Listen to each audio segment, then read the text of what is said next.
عندك زوج بنانات طيبين وما عرفتي ما ديري بهم. اليوم غنوريك واحد الوصفه تحضري بها ألذ كيك لوليداتك لضيافك في دقائق معدوده، وكتجي لذيذه بزاف وهشيشه.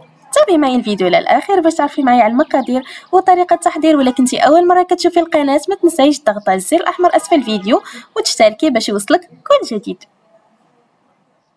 واحد الخلاط الكهربائي غنوضع فيه جميع المكونات. غنحط فيه دوك زوج بنانات اللي طيبات وما عرفنا شنو نديرو بهم، زوج البيضات بحراره الغرفه، كاس لاروب ديال السكر سنيده، واحد كاس لاروب ديال الزيت النباتي، ونزيد واحد ساشي ديال الفانيلا تكون اختياريه اللي عندها طبعا الفانيلا السائله تقدر توضعها، واحد الكاس لاروب ديال الحليب، والقرفه هنا غندير واحد المعلقه كبيره ديال القرفه. كتجي واحد لوغو خطير جدا مع داك البنان، واحد اللذه كتجي خياليه.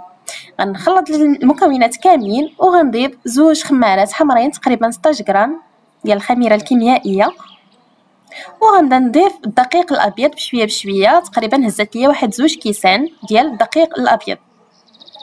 طبعا الدقيق كيبقى على حسب النوعيه، نقدروا نحتاجو حتى لجوج كيسان ونص. صافي كنخلط كلشي وكنتهنى. كنضيف في الاخير واحد المعلقه كبيره ديال الخل. دائما كنقول لكم الخل هو سر الهشاشه ديال الكيك ديال جميع المعجنات. انا راه حتى الخبز ديال الدار كندير فيه الخل، منها كيحيد ليا ديك الزفوريه ديال البيض، ومنها كيجيب ليا داك الكيك هشيش بزاف.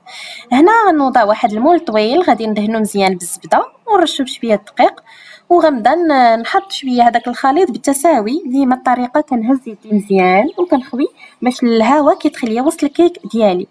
كنوضع الطبقه الاولى، كناخذ هنا الكركاع. طبعا كيبقى الاختيار ديالكم، تقدروا ديروا اي فواكه جافه بغيتو، تقدروا ديروا الكركاع، الزبيب، الجوز، بيستاش، المهم كيبقى الاختيار ديالكم. انا هنا اكتفيت فقط بالكركاع اولا الجوز مع الزبيب.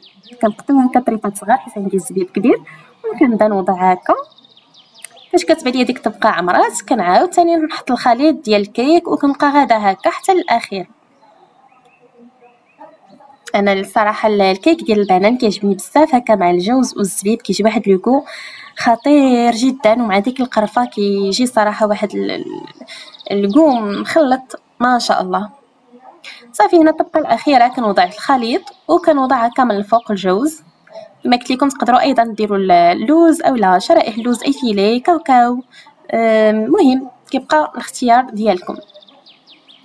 وغنكون طبعا درت الفران على 180 درجه وشعلته من التحت كيسخن شويه، وكنوضع الخليط ديالي ديال الكيك في الطبقه الوسطانيه. طبعا صافي كنخليه حتى كنطلع ليا الكيك وكنشعلها شويه من الفوق كتحمر، وكنخرجوها ونقدموها بالصحه والعافيه. كيجي واحد الكيك خطير جدا. اللي ذاقوا عندك غادي يعجبو اكيد ويطلب منك الوصفه. جربوا وردوا عليا في التعليقات. السلام عليكم.